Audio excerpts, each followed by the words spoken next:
Hello everyone, welcome to GATE academy. तो हम देखने जा रहे हैं solution of weekly test number 9। ठीक है, देखते हैं क्वेश्चन नंबर 1।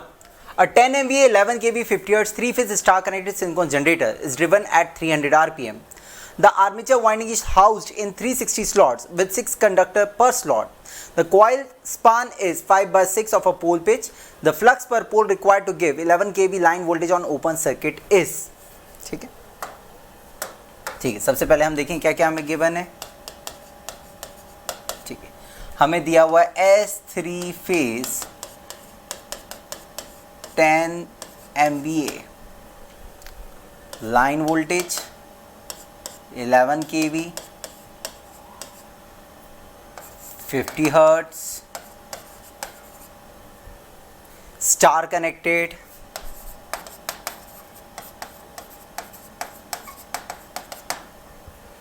ठीक है, driven at 300 rpm, NR equal to NS equal to 300 rpm। The armature winding is housed in 360 slots. Total number of slots कितने हैं? 360 विथ 6 कंडक्टर पर स्लॉट्स।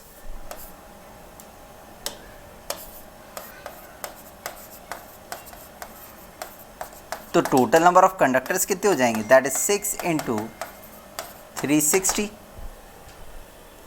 अगर total number of conductors 6 into 360 है तो total number of turns कितने हो जाएंगे?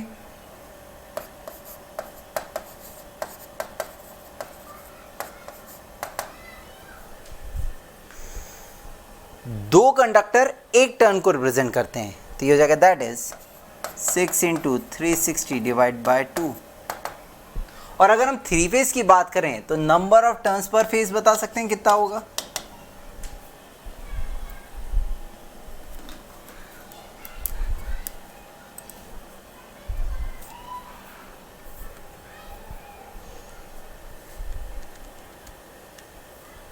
ये तो हो गया टोटल नंबर ऑफ कंडक्टर्स, ये हो गया आपका total number of turns,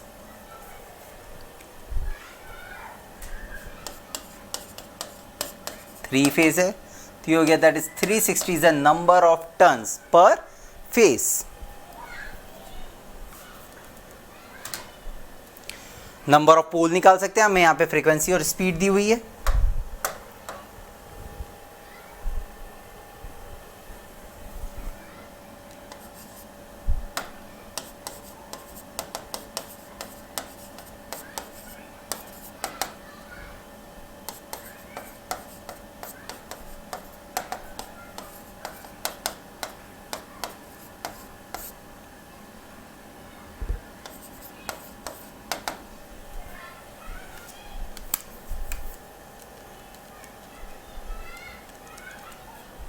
that is total number of pole is 20। Total number of poles 20 आ गए। ठीक है, हमें दिया हुआ है coil span is 5/6 of a pole pitch. Coil span is equal to 5/6 of pole pitch. ठीक है, हमें निकालना है flux per pole to give 11 kV line voltage on open circuit. मतलब ये बेसिकली हमें दिया हुआ है phase voltage is approximately equal to induce EMF per phase that is equal to 11 divide by √3 voltage. हमें पता है E इक्वल टू क्या होता है? E इक्वल टू होता है per phase that is 4.44 F phi m flux per pole, number of turns per phase Kp Kd। ठीक है, फ्रीक्वेंसी हमें पता है, number of turns per phase हमने निकाल दिया। अब बात आती है Kp और Kd की। देखें कैसे Kp और Kd निकालेंगे हम। Kp that is pitch factor,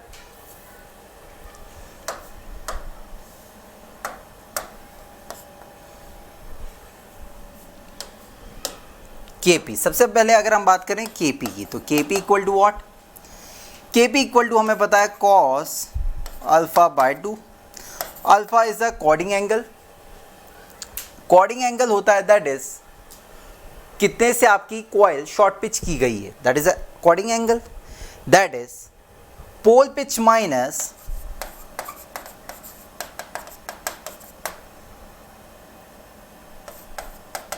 coil span. Pole pitch minus coil span alpha होता है. कॉइल स्पान हमें दिया 5/6 pole pitch, that is pole pitch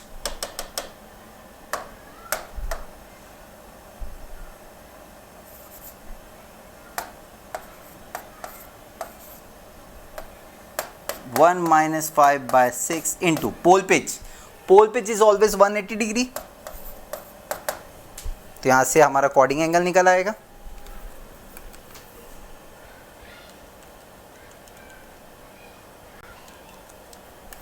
that is 30 degree. मतलब हमारी जो कॉइल है वो 30 डिग्री से शॉर्ट पिच्ड है.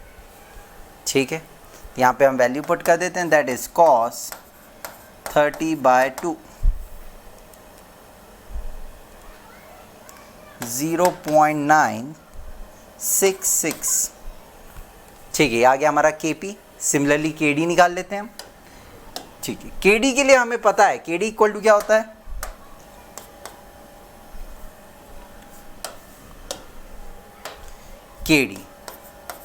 KD इक्वल टू होता है sine m beta by 2 upon m sine beta by 2, where m is slot per pole पर फेस. स्लॉट्स कितने हैं 360, पोल्स 20, पर face 3. Total number of slots 360 हैं. नंबर ऑफ पोल्स अभी हमने निकाले 20 और फेजेस हमारे 3. कितनी वैल्यू आ रही है देखें.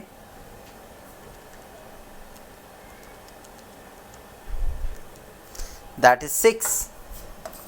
सो स्लॉट पर पोल पर फेज इज 6. मतलब m इज ग्रेटर देन 1. और जब स्लॉट पर पोल पर phase m that is greater than 1 होता है, इसका मतलब ये डिस्ट्रीब्यूटेड वाइंडिंग है. मतलब KD की कुछ वैल्यू 1 से कम होगी. ठीक है. सिमिलरली अगर हम बीटा की बात करें, beta equal to what 180 upon slots per pole, that is 180 upon 360 divided by pole, that is number of pole, that is 20.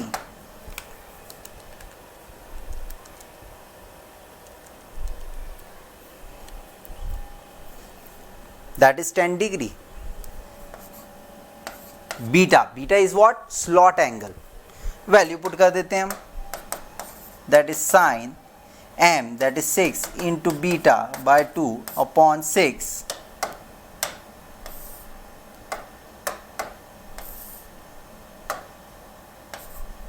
into sine 10/2.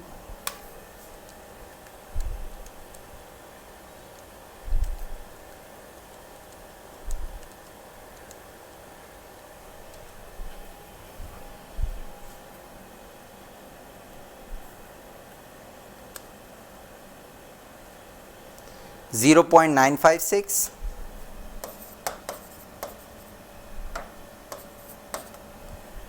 KD भी आ गया. अब यहाँ पे हम वैल्यू पुट कर सकते हैं. ये हो जाएगा, हमें पता है 11,000 divide by √3 equal to 4.44 into frequency into phi M तो हमें निकालना है, into number of turns per phase. कितना आया था हमारा number of turns per phase? Frequency 50 hertz थी. Frequency 50 hertz, number of turns per phase is 360.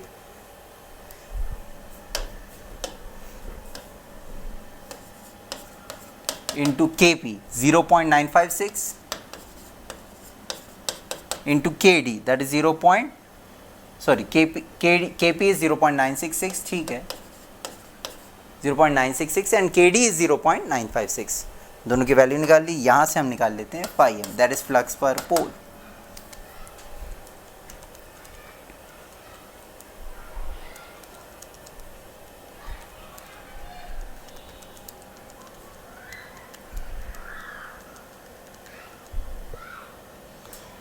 (0.086 weber. हमसे कौन सी यूनिट में पूछा गया है देख लेते हैं. मिली वेबर में पूछा गया है. मिली वेबर में, तो मिली वेबर में कितना हो जाएगा, that is 86 milli weber.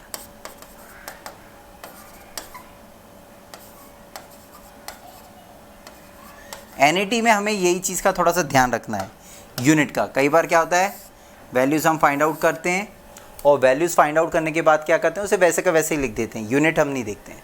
Very important. तो क्वेश्चन नंबर 1 का आंसर आ गया, दैट इज 86 मिली वेबर। तो इस तरीके से इस क्वेश्चन को हम प्रोसीड कर सकते हैं।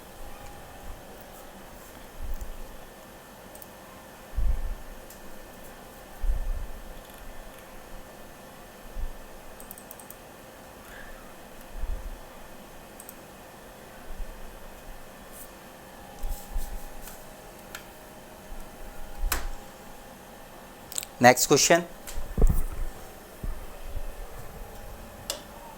Question number 2।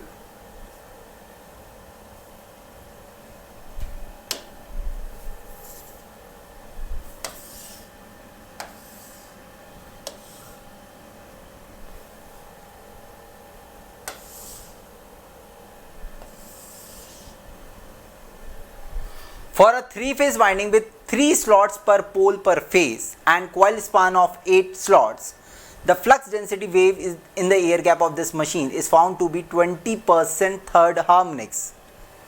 The percentage increase in per phase RMS value of EMF due to harmonic is, ठीक है, क्या क्या हमें गिवन है। सबसे पहले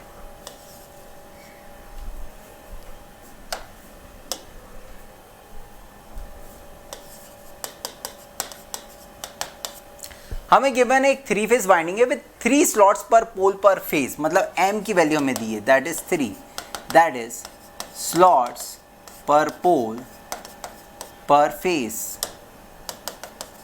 ये हमें गिवन है और 3 आ रहा है। इसका मतलब m इज ग्रेटर देन 1, और जब m इज ग्रेटर देन 1 होता है तो ये क्या होता है, डिस्ट्रीब्यूटेड वाइंडिंग।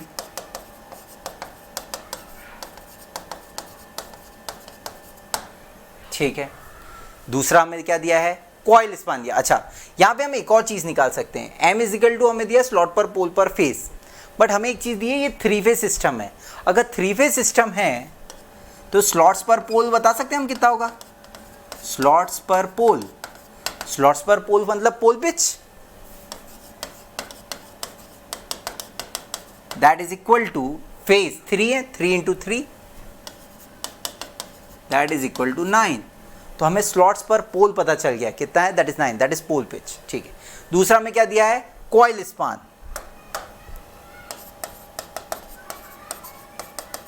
कॉइल स्पान हमें दिया है 8 स्लॉट्स का। ठीक है, the flux density wave in the air gap in the machine is found to have 20% third harmonics, मतलब B3 इक्वल टू 0.2, मतलब थर्ड हार्मोनिक्स के लिए जो हमारा मैग्नेटिक फ्लक्स डेंसिटी है फंडामेंटल के कंपैरिजन में 20% है। ठीक है, the percentage increase in the per phase RMS value of the EMF due to harmonics. अगर हम बात करें induce EMF for harmonics upon induce EMF for fundamental is equal to, that is winding factor for nth harmonics into Bn upon winding factor for fundamental into B1। ठीक है, और for third harmonics अगर हम बात करें, for third harmonics क्या हो जाएगा, that is EP3 upon EP1 that is equal to KW3 B3 upon KW1 B1। ठीक है, ये रेशो हमें निकालना है। तो पहले हम बात कर लेते हैं फंडामेंटल की।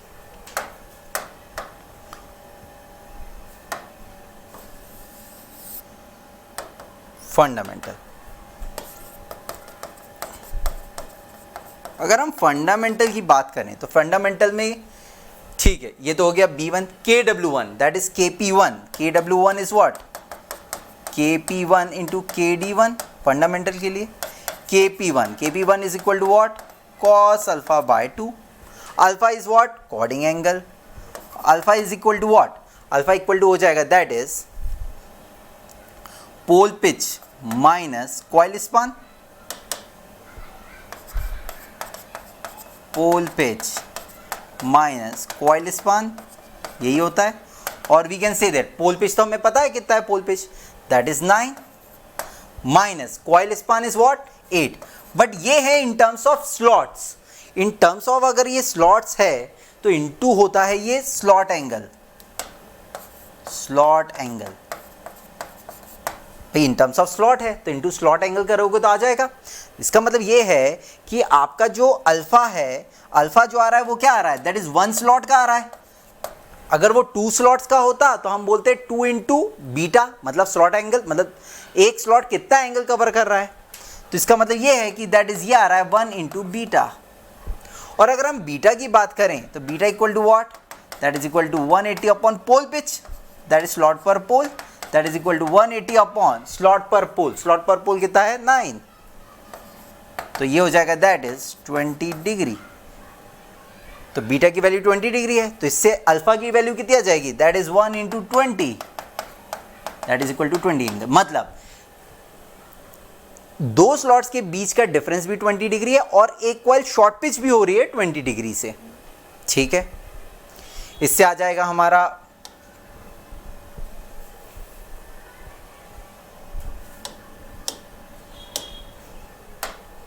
ठीक है, इससे आ जाएगा हमारा KP1 मतलब फंडामेंटल के लिए pitch factor, that is equal to cos 20/2, that is equal to cos 10। cos 10 की वैल्यू देख लेते हैं,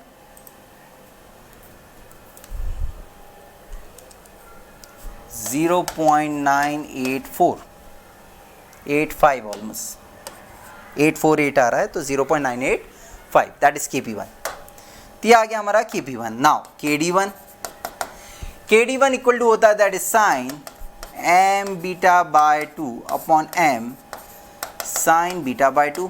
भाई बीटा तो हमने निकाली है 20 डिग्री, m हमें पहले से क्वेश्चन में दिया था 3, वैल्यू पुट कर देते हैं, that is equal to sine 3 into 20/2 upon 3 sine 20 divide by 2।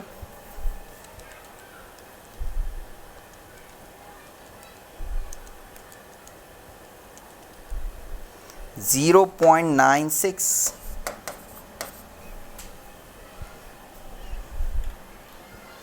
तो KW1 कितना हो जाएगा total, KW1 equal to KP1 KD1, that is equal to KP1, that is 0.985 into 0.96। चलो एक साथ वैल्यू रख देंगे वहाँ पे। तो यह आ गया हमारा KP1 KW1। अब बात आती है थर्ड हार्मोनिक्स के लिए।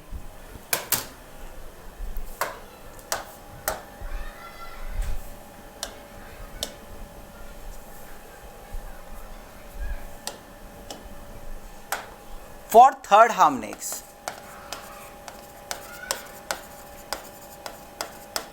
अगर हम बात करें winding factor 3, that is equal to KP3 KD3, KP3 equal to हो जाएगा that is cos n alpha by 2, that is equal to cos 3 alpha by 2, that is equal to cos 3 alpha. Alpha is what 20 degree आया था,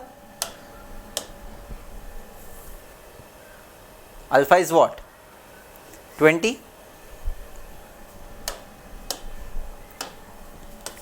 divide by 2, ये आ गया KP3। Similarly KD3 is what sine n m beta by 2 upon m sine n beta by 2, that is equal to sine third हम इसके लिए 3 into m, that is 3 into 20 divide by 2 upon 3 sine 3 into beta by 2। Value देख लेते हैं कितनी आ रही,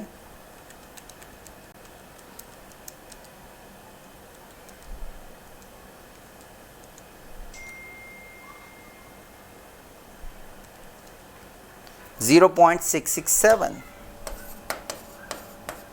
और अगर हम बात करें Kp3 की,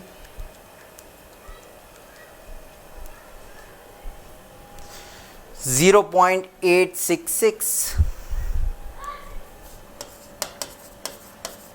इसका मतलब ये है अगर हम बात करें Kw3 that is equal to Kp3 Kd3, तो 0.866 इंटू 0.667, ये आ गया हमारा दैट इज Kw3. नाउ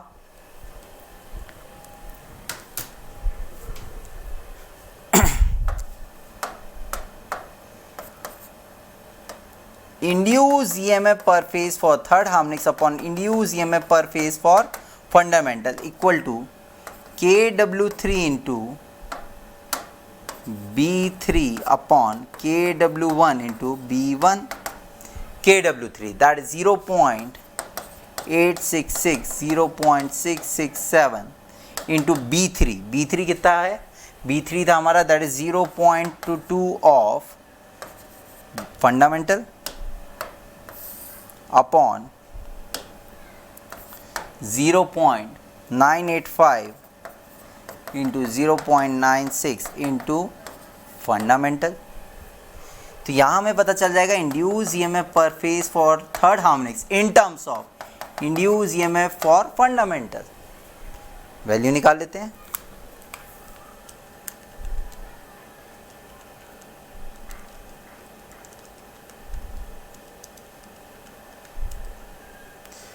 ये दोनों तो कैंसिल आउट हो जाएंगे. 0.122. तो induce EMF for third harmonics in terms of fundamental आ रहा है 0.1222.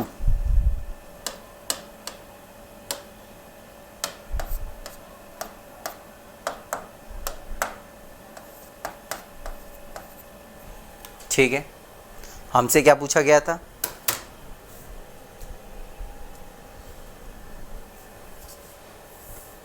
हमसे पूछा गया था percentage increase in per phase RMS value of the EMF due to harmonics. Harmonics के कारण कितना इंड्यूस ईएमएफ इंक्रीज हो गया, ये तो हमने निकाला third in terms of E phase dash. Now induce EMF includes third harmonics, that is induce EMF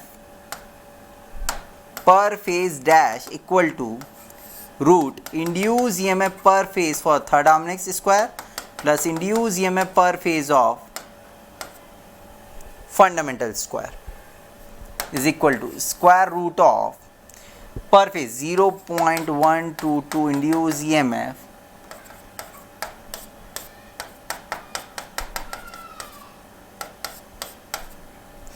so EPH dash equal to कितना आ जाएगा in terms of fundamental 0.122 square plus 1 square root of answers 1.00741.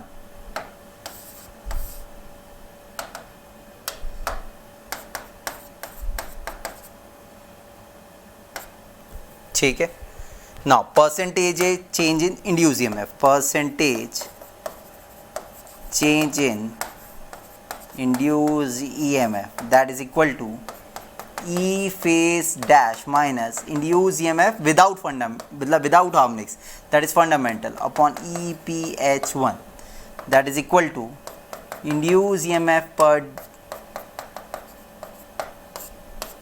minus 1 into 100.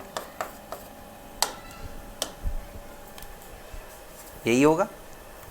ये हो जाएगा that is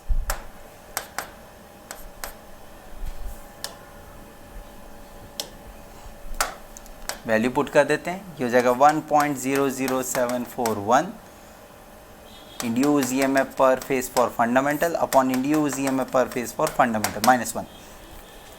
या induce EMF including third harmonics that is 1.00741 induce EMF per phase for fundamental. Percentage change in induce EMF निकालना था, मतलब जब fundamental हो जब थर्ड हार्मोनिक्स हो, तो वही हमने किया है. तो ये दोनों में ये कैंसिल आउट हो जाएगा.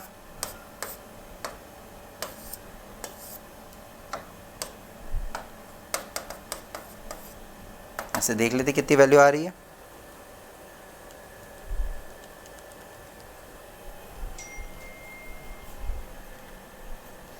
%0.741 परसेंटेज चेंज, दिया रहा हमारा percentage change, that is the answer. Percentage change कितना आ रहा है 0.741।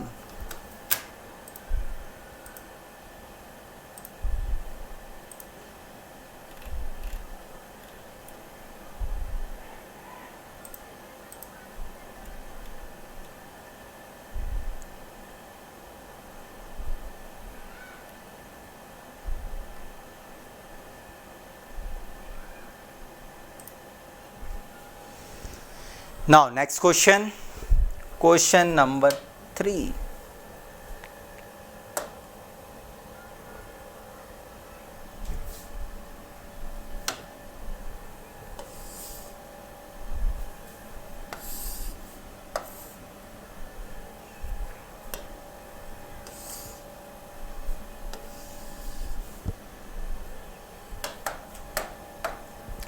A 10 MVA 11 kV 50 Hz 6 pole star connected alternator has synchronous reactance of 5 ohm and negligible armature resistance.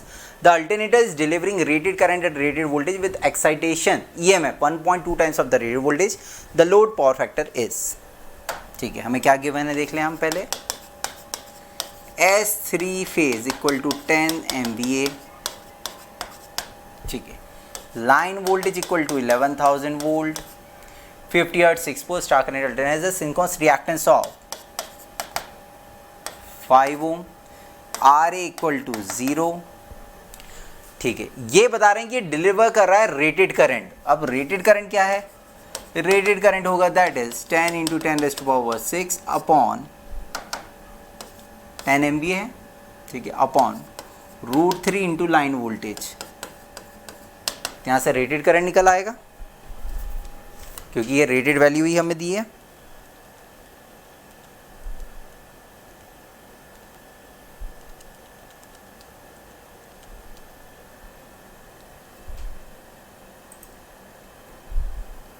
That is 525 ampere, that is 525 ampere. तो ये rated current आ गया। और दूसरी एक और चीज कह रहे हैं ये कि जो एक्साइटेशन वोल्टेज है ये है 1.2 टाइम्स ऑफ रेटेड वोल्टेज, ठीक है। ये है आपका लाइन वोल्टेज और ये है स्टार कनेक्टेड। तो V की वैल्यू कितनी हो जाएगी पर phase? That is 11,000 divide by √3। और अगर हम एक्साइटेशन निकाल लें तो कितना हो जाएगा 1.2 इंटू 11,000 डिवाइड बाय √3।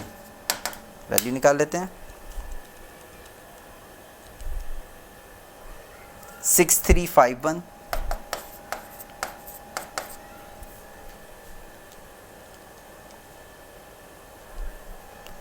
सेवन 621, ठीक। अब हमें निकालना है लोड पावर फैक्टर। हमें पता है कि जब अल्टरनेटर में मतलब सिंक्रोनस जनरेटर में इंड्यूस ईएमएफ का मैग्नीट्यूड V से ज़्यादा होता है तो हमारा जो पावर फैक्टर होता है वो या तो लैगिंग होगा या यूनिटी होगा। पावर फैक्टर क्या होगा? या तो लैगिंग होगा और यूनिटी पावर फैक्टर होगा। तो हम इन दोनों में से किसी का भी फॉर्मूला लगा सकते हैं। यूनिटी पावर फैक्टर में तो cos थीटा 1 हो जाता है। लैगिंग में भी अगर आप यूनिटी का फॉर्मूला पुट करते हैं तो अपने आप cos थीटा की वैल्यू 1 आ जाती है। इसका अलावा आप लैगिंग का फॉर्मूला यूज़ कर सकते हैं। हमें पता है सिंक्रोनस जनरेटर में अगर हम लैगिंग का फॉर्मूला यूज़ करें तो क्या वैल्यू होती है? That is E² is equal to V cos theta plus IA का whole square plus V sin theta plus IA का होल स्क्वायर। और we can say that RA की वैल्यू तो 0 है इसमें, तो हो जाएगा that is E² is equal to V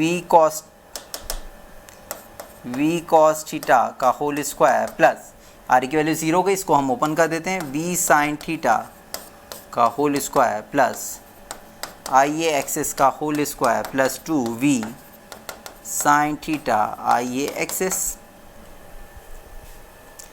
cos square theta plus sine square theta equal to 1, तो ये हो जाएगा that is E square is equal to V square plus I A axis का whole square plus 2v sine theta I A axis. Value put कर देते हैं। ई की value कितनी है 7621 का होल स्क्वायर, वी की वैल्यू कितनी है that is 6351 plus I A की value 525 into Xs that is 5 plus 2 into V की वैल्यू कितनी है 6351 इंटू साइन थीटा हमें निकालना है into 525 into Xs that is 5। यहाँ से हम साइन थीटा की वैल्यू निकाल सकते हैं।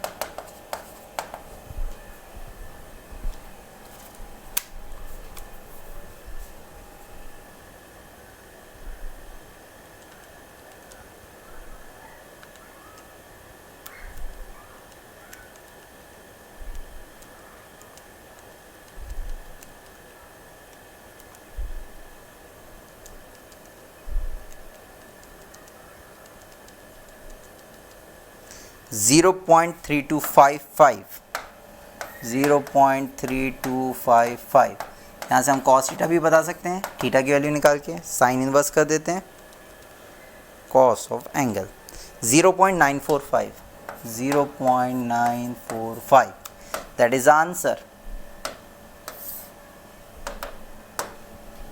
और ये क्या है आपका लैगिंग है या लीडिंग है? लैगिंग होगा क्योंकि ई की वैल्यू वी से ज़्यादा है, lagging that is 0.945।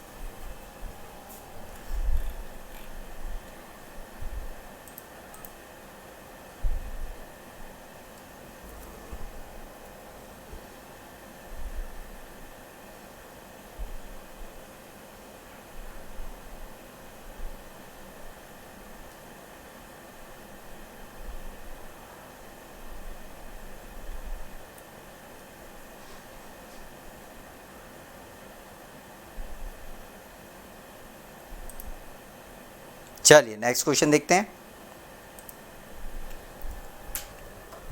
Question number 4।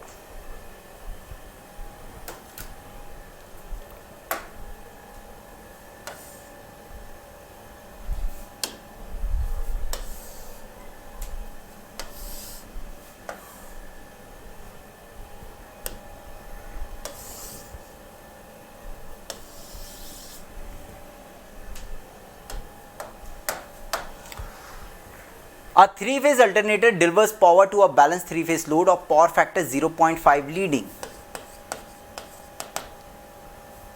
ठीक है, 0.5 लीडिंग, तो थीटा की वैल्यू कितनी हो जाएगी निकाल सकते हैं हम।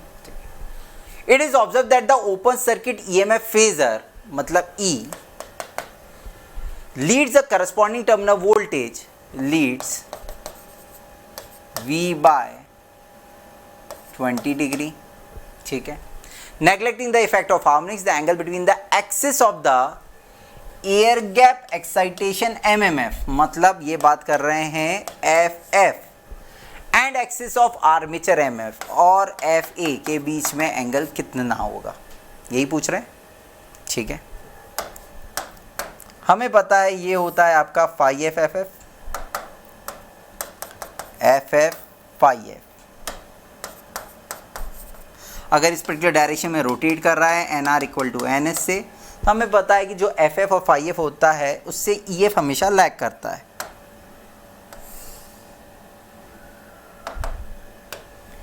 ई एफ हमेशा लैग करता है कितना 90 डिग्री। क्वेश्चन में कहा जा रहा है कि थ्री फेज अल्टरनेटर में जो वर्क है पावर फैक्टर लीडिंग पे काम कर रहा है, मतलब IAG इसको लीड कर रहा है, IAG लीड कर रहा है। ठीक है, कितने एंगल से लीड करता है? जाय से लीड करता है। ठीक है, जिस फेज में आई और IG होता है, ये अल्टरनेटर की बात हो रही है, तो फाई ए भी यहीं होगा, FA भी यहीं होगा, इसी फेज में होगा, क्योंकि फ्लक्स डिपेंड करता है आपका आर्मेचर करंट पे। ठीक है, फाई ए FA ये है। अगर फाई ए और FF ये है तो इसका मतलब ये है कि अगर हम बात करें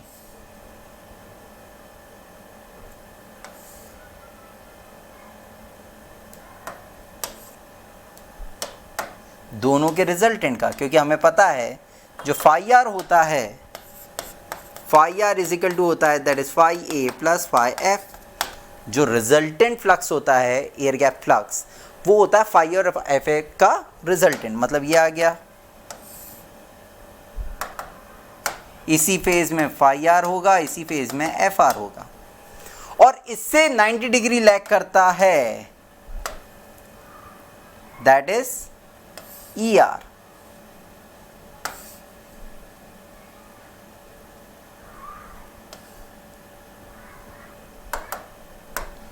ई आर। अगर हम ZL को नेग्लेक्ट कर दें तो E R approximately equal to V होता है। यहाँ पे ई आर और वी के बारे में कुछ भी नहीं कहा गया है। इसका मतलब ये कि यहाँ पे हमें अप्रोक्सीमेशन मानना पड़ेगा कि ई आर और वी दोनों क्या हैं, सेम फेज में। ठीक है, हमें पता है एक चीज़, क्या बताया गया है, cos थीटा इक्वल टू 0.5, और 0.5 कब होता है, जब थीटा इक्वल टू होता है 60 डिग्री। भाई cos 60 इक्वल टू कितना होता है, दैट इज 0.5। तो थीटा इक्वल टू 60 डिग्री। और ये थीटा एंगल किस किस के बीच में होता है, ये होता है V एंड IA। IA ये है आपका और ये है V, मतलब ये एंगल हमें दिया हुआ है 60 डिग्री। ठीक है, दूसरी चीज हमें दी हुई है E leads V by 20 degree. E leads V by 20 degree, मतलब ये हमें दिया है E leads V by 20 degree. तो ये हमें दिया है 20 डिग्री, और हमें पावर फैक्टर दिया हुआ था IAG और V के बीच में 60 डिग्री। ठीक है, नाउ क्या पूछ रहे हैं वो, FF और FA के बीच में क्या एंगल होगा, FA और FF इन दोनों के बीच में,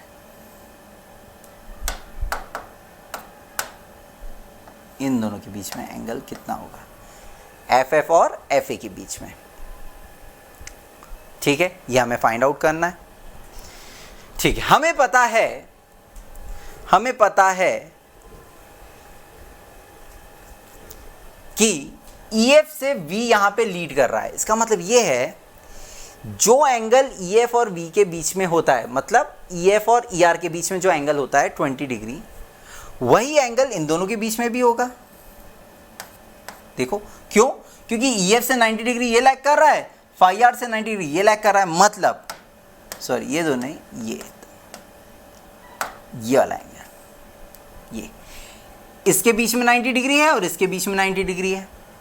तो जो एंगल EF और ER के बीच में है वही फाई आर और FF के बीच में होगा, मतलब ये वाला एंगल हमारा 20 डिग्री, तो ये भी हो गया 20 डिग्री। तो एक तो आ गया हमारा 20 डिग्री। अब बात आती है इन दोनों के बीच में, इन दोनों के बीच में एंगल कितना होगा, दैट इज IAG और फाई आर के बीच में। ठीक है, हमें पता है ये टोटल एंगल कितना है, 90। ये कितना है, 90। अगर ये 90 है और ये वाला एंगल आपका, अच्छा ये 60 है, ये 20 है, तो ये कितना हो जाएगा, 40। भाई ये 60 है, ये 20 है, तो ये हो जाएगा 40। अगर ये 90 है और ये 40 है, तो ये कितना हो जाएगा, that is 90 minus 40, that is directly 60 degree. Directly आ गया 60 डिग्री। सिंपल है, फिर से बता रहा हूं, ध्यान से देखिएगा, ध्यान से देखिएगा, फिर से बता रहा हूं मैं। हमें पता है कि इन दोनों के बीच में एंगल 20 डिग्री और इसके और इसके बीच में 60 डिग्री है। हमें निकालना है इसके बीच में एंगल, ये वाला। ठीक है, अगर ये 60 है, ये 20 है, तो ये एंगल कितना हो गया, 40 डिग्री। तो ये 60 है, ये 20 है, तो ये कितना हो गया, 40। और हमें पता है ये 90 है, 90 माइनस 40, 90 माइनस 40 दैट इज 60। यही तो चाहिए था हमें, F और FFA के बीच में 60 degree. 60 degree is the right answer.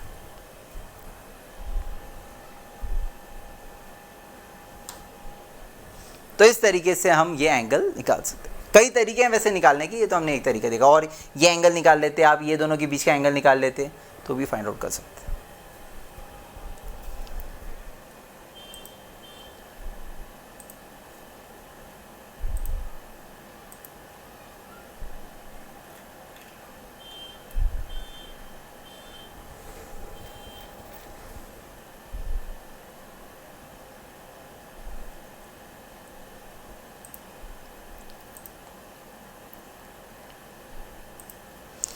Question number 5,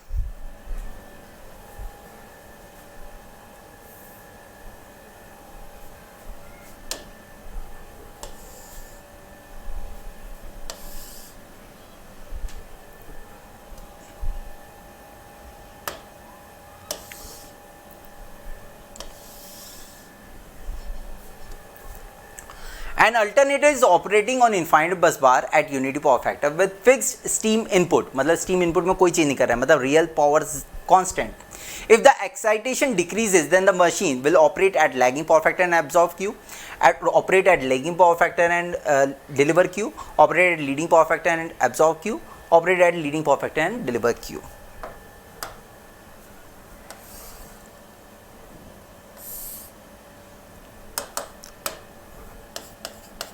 cos theta excitation, हमें पता है ये इन्वर्टेड वी कर्व होता है,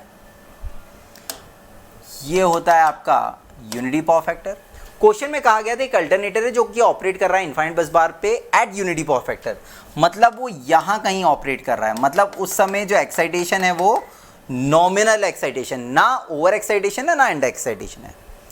हमें पता है कि ये होता है इधर लीडिंग, इधर होता है लैगिंग फॉर अल्टरनेटर। ठीक है, वो ये कह रहे हैं कि भाई फिक्स्ड स्टीम इनपुट पे अगर हम एक्साइटेशन को डिक्रीज कर दें, एक्साइटेशन को डिक्रीज कर दें मतलब यहां कहीं जा रहे हैं हम, देखो एक्साइटेशन को डिक्रीज कर दें, भाई एक्साइटेशन को हमें डिक्रीज करना है तो नॉमिनल एक्साइटेशन हम दे रहे थे तो हम इधर जाएंगे, डिक्रीज करेंगे तो हम इधर कहीं जा रहे हैं। तो ये पूछ रहे हैं कि किस पे ऑपरेट करेगा, लैगिंग पे, लैगिंग पे, लीडिंग पे, लीडिंग पे, तो ये ऑपरेट करेगा लीडिंग पावर फैक्टर पे। तो या तो ऑप्शन सी है या डी है, ये तो गए। Operates at leading power factor, इसका मतलब क्या होता है operates at leading power factor? इसका मतलब ये है कि ये जो अल्टरनेटर है ये ऑपरेट कर रहा है लीडिंग पावर फैक्टर पे, इसका मतलब ये इसका जो लोड है वो लीडिंग पावर फैक्टर पे काम कर रहा है, लीडिंग पावर फैक्टर। और अगर इसका लोड लीडिंग पावर फैक्टर पे काम कर रहा है मतलब ये कैपेसिटिव है, अगर ये कैपेसिटिव होता है तो ये रिएक्टिव पावर डिलीवर करता है, ये अगर रिएक्टिव पावर डिलीवर करेगा तो जो जनरेटर है वो क्या होगा, इंडक्टर की तरह काम करेगा, मतलब वो रिएक्टिव पावर को कंज्यूम करेगा। That means operate at leading power factor and absorbs Q। C is a correct answer.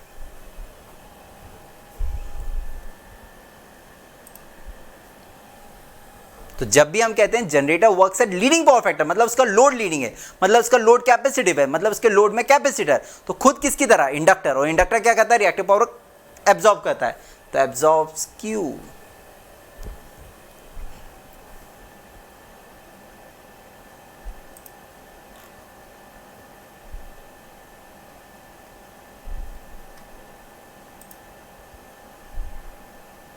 Next question,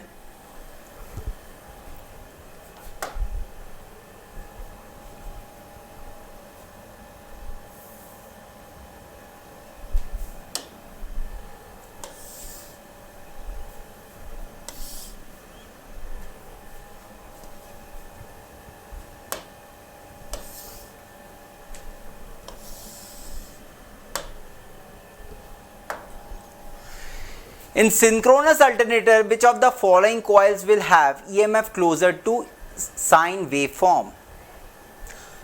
synchronous alternator में कौन से पर्टिकुलर कॉइल्स की EMF क्लोजर होगी साइनोसोडियल वेवफॉर्म की? हमें पता है, हमारे पास ऑप्शन है concentrated in full pitch coil, concentrated short pitch coil, distributed full pitch, distributed short pitch. हमें पता है कि जब हम कॉर्डिंग करते हैं दैट इज शॉर्ट पिच करते हैं, तो जब हम शॉर्ट पिच करते हैं तो हमारा कोई पर्टिकुलर हार्मोनिक्स को हम रिड्यूस कर सकते हैं। अगर हार्मोनिक्स रिड्यूस होगा तो हमारी waveform more closer to sinusoidal होगी।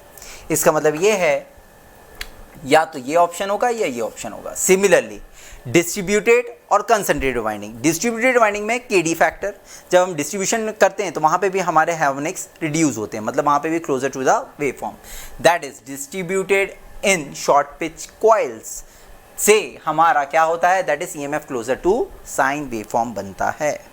सो D is a correct answer.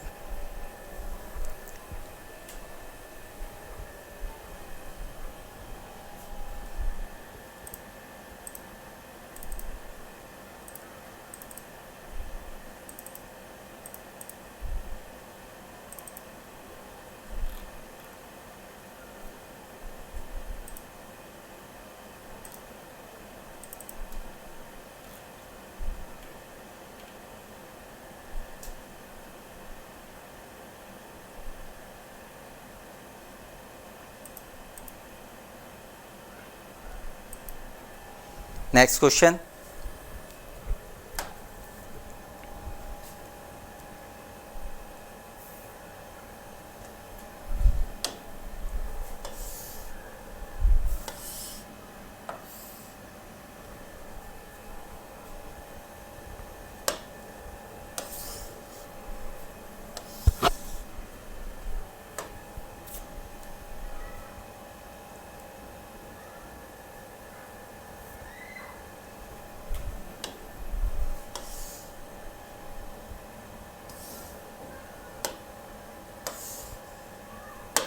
power factor of the alternator driven by constant prime mover input can be changed by changing its speed, load, field excitation और phase sequence। हमें पता है कि जब हम बात करते हैं अल्टरनेटर की तो inverted we curve, cos theta, excitation, ये जो इन्वर्टेड वी कर्व बनता है it is for fixed steam input, मतलब P कांस्टेंट के लिए बनता है। और जब हम इसमें एक्साइटेशन को वेरी करते हैं तो हमें पता है कि जो हमारा पावर फैक्टर है वो हो सकता है कभी यूनिटी हो, कभी लीडिंग हो, कभी लैगिंग हो। इसका मतलब ये एक्साइटेशन को वेरी करने पे हमारा पावर फैक्टर चेंज होता है। यही तो बात हो रही है कि हम इसके पावर फैक्टर को कैसे चेंज कर सकते हैं, that is by changing the excitation. और एक्साइटेशन को हम किससे चेंज कर सकते हैं? फील्ड फ्लक्स से। फील्ड फ्लक्स मतलब फील्ड करंट से, मतलब फील्ड एक्साइटेशन से। That is not by speed, not load, not phase sequence, it is by the field excitation. That is C is the correct answer.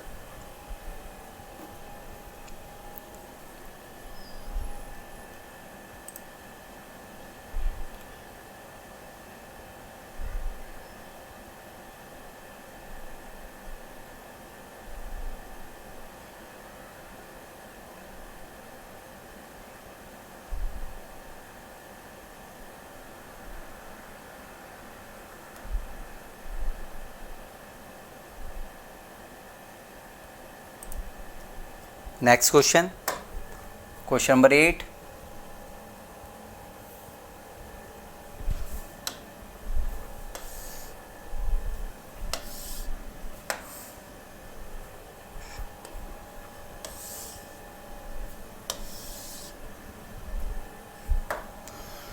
if a synchronous generator is running at leading power factor, its excitation induced EMF EF is equal to the terminal voltage VT, higher than the terminal voltage VT, less than the terminal voltage VT, independent upon the supply voltage VT।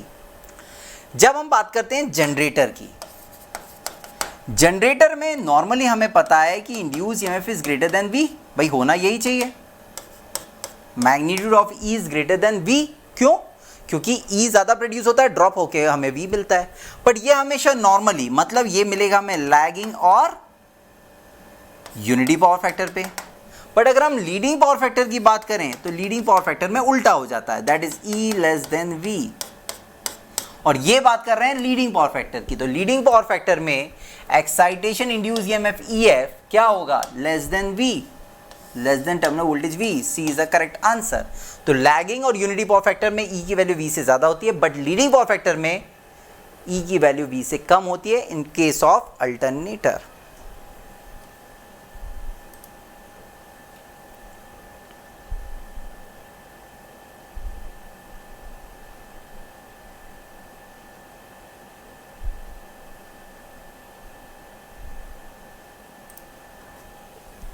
Next question,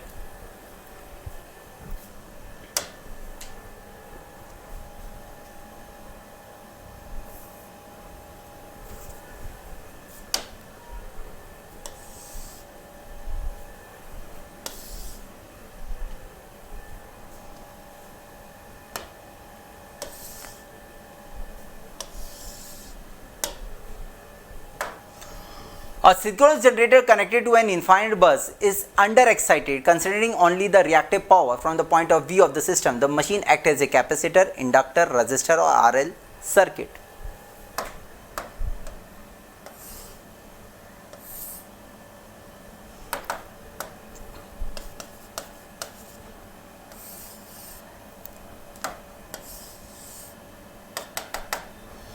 ठीक है, synchronous generator की अगर हम बात करें और ये अगर अंडर एक्साइटेड है, ये होता है नॉमिनल एक्साइटेशन, ये होता है ओवर एक्साइटेशन, ये होता है अंडर एक्साइटेशन।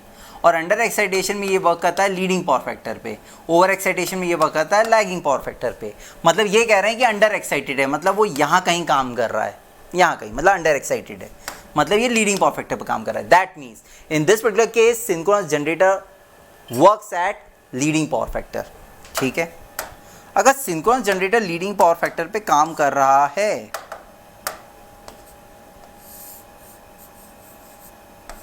तो इसका लोड लीडिंग होगा। अगर लोड लीडिंग पावर फैक्टर पे काम कर रहा है इसका मतलब लोड इसका कैपेसिटिव है, मतलब ये रिएक्टिव पावर डिलीवर करेगा। मतलब ये जो सिंक्रोनस जनरेटर है ये रिएक्टिव पावर को क्या करेगा, कंज्यूम करेगा। और अगर ये रिएक्टिव पावर को कंज्यूम कर रहा है मतलब ये खुद एक इंडक्टर की तरह काम कर रहा है। क्वेश्चन में यही पूछा गया है कि मशीन किसकी तरह काम करेगी, तो machine work as an inductor. तो मशीन किसकी तरह काम करेगा, इंडक्टर की तरह काम करेगा।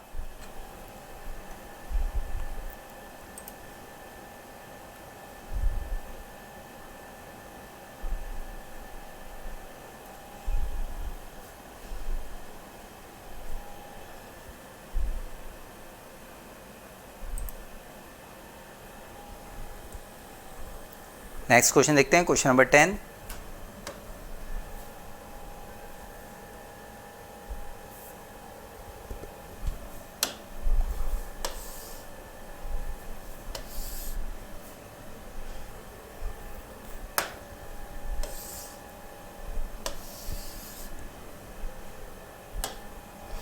An alternator is operating on infinite bus bar with fixed excitation at leading power factor. If the steam input increases then, ठीक है,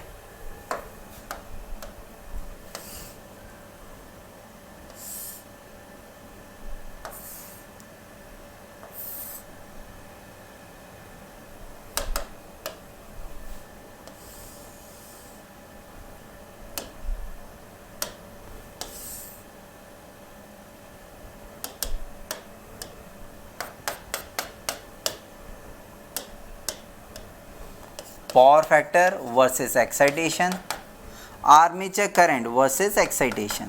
हमें पता है पावर फैक्टर वर्सेस एक्साइटेशन में ये इन्वर्टेड वी कर्व बनता है जिसमें ये होता है आपका लीडिंग, ये होता है आपका लैगिंग फॉर अल्टरनेटर। और वहीं अगर हम बात करें वी कर्व जिसमें हमारा ये बनता है that is for armature current versus excitation. Question में कहा जा रहा है कि भाई an alternator is operating on infinite bus bar with fix excitation, excitation fixed है एट लीडिंग पावर फैक्टर, मतलब वो यहां कहीं काम कर रहा है।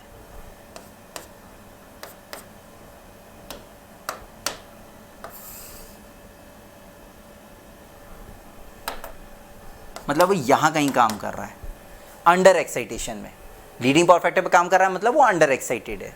अब वो कह रहे हैं कि suddenly steam input increases, steam input को अगर हम इंक्रीज कर देते हैं, स्टीम इनपुट इंक्रीजेस मतलब स्टीम इनपुट बढ़ाना। अगर स्टीम इनपुट इंक्रीज कर देते हैं तो हमें पता है ये जो इन्वर्टेड वी कर्व है ये हमेशा राइट हैंड साइड शिफ्ट होता है कुछ इस तरीके से,